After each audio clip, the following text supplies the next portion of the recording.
Қайырлы күн, құрметті әріптестер. Батыс Қазақстан облысы өңірлік коммуникациялар қызметінің ақпараттық алаңында кезекті баспасөз мәслихатын бастаймыз.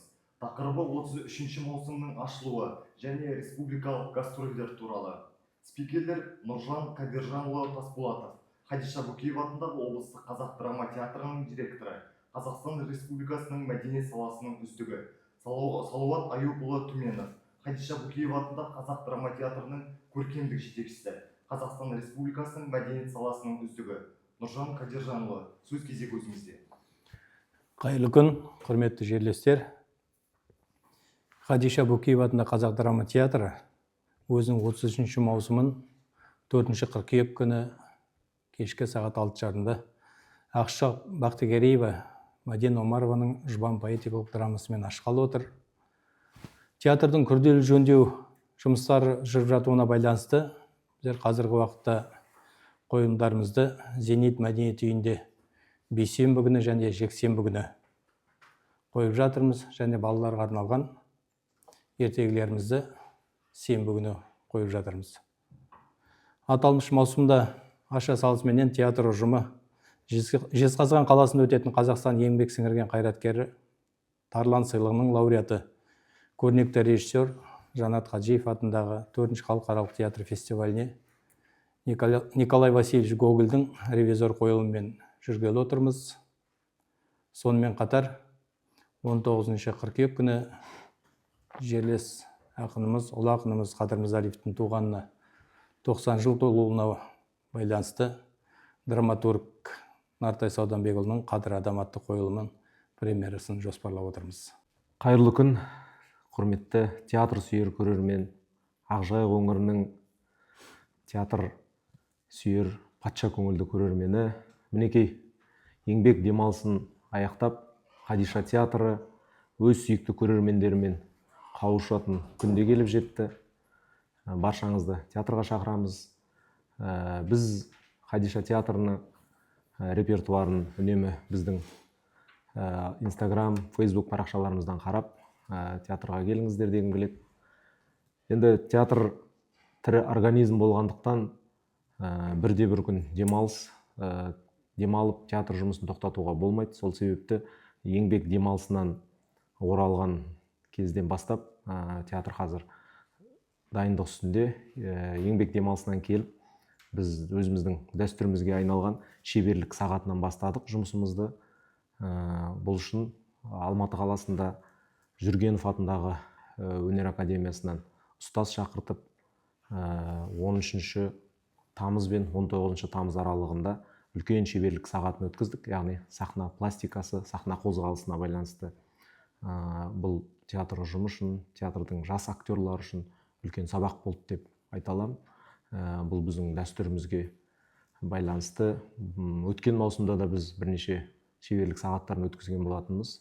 Алдағы жоспарларымызда да үзбей шеберлік сағаттарын өткізіп отыру жоспарлануда. Және де жоспарымызда фестивальдер бар, гастрольдер бар. Ең биылғы маусымның үлкен жоспары, ауқымды жоспар деп айтсақ болады. Бұл үлкен республикалық деңгейде өткелі тұр. Мемлекетіміздің жүрегіне айналған үлкен Алматы қаласына сапармен, гастрольмен жолға шыққалы отырмыз қазан айында.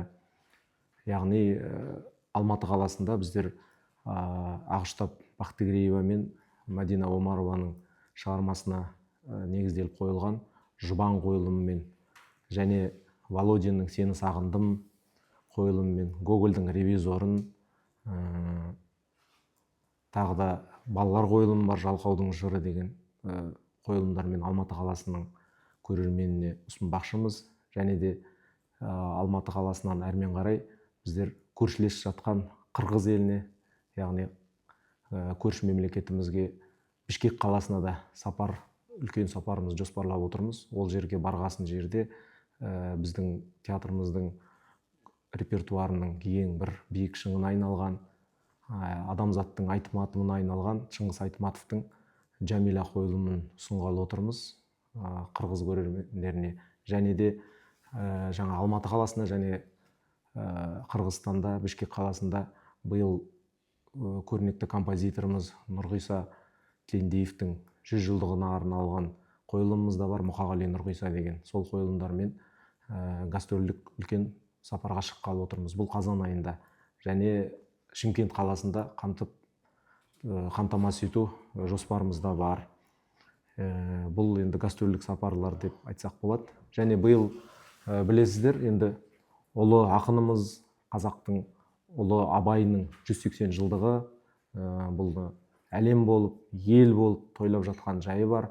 Бұл 180 жылдықтан да біз кем құр алақан қалмау мақсатында сол Абай облысына, яғни Семей өңіріне де гастроль жоспарлап отырмыз. Осы күз айларында Иран Ғайыптың «Мен ішпеген у бар ма» қойылымымен сол Абай жұртын, Семей жұртына барып өз өнерімізді көрсеткіміз келіп, қазіргі күнде жоспарланып жатқан жайы бар.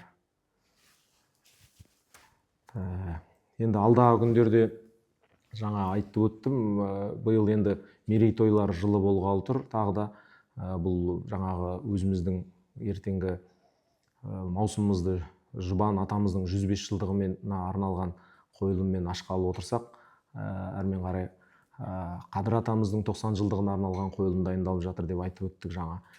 Сол Жұбан қойылымымен Жұбан атамыздың туған өлкесіне бару жоспарланып отыр, аудандарды аралау. Тек қана Ақжайық ауданы, Тайпақ өңірі емес, тағы да басқа аудандарды аралап, яғни айтқанда Жұбан қойылымымен барлық ауданды аралап тур ұйымдастыру жоспарланып жатыр. Бұл да биылғы күз айларындағы жоспарымыз. Енді 33-ші маусымымызды ашқанында осындай үлкен жоспарларымыз бар.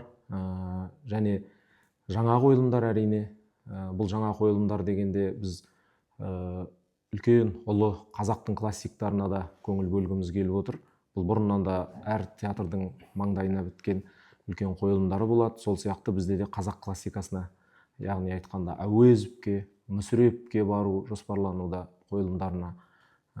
Және енді бұл Ақжайық өңіріндегі бірден бір қазақ театры болғандықтан Ақжайықтың өз қыз жібегі болу керек дегенде ой жоспарымыз бар. Бұның барлығы енді білесіздер, қазір театрымыздың күрделі жөндеуде болуына байланысты сәл қол байлау болып жатқан жайы бар. Дегенмен де сол күрделі жөндеуіміз аяқталып, өз ғимаратымызға көшсек, үлкен жоспарларымыз бар.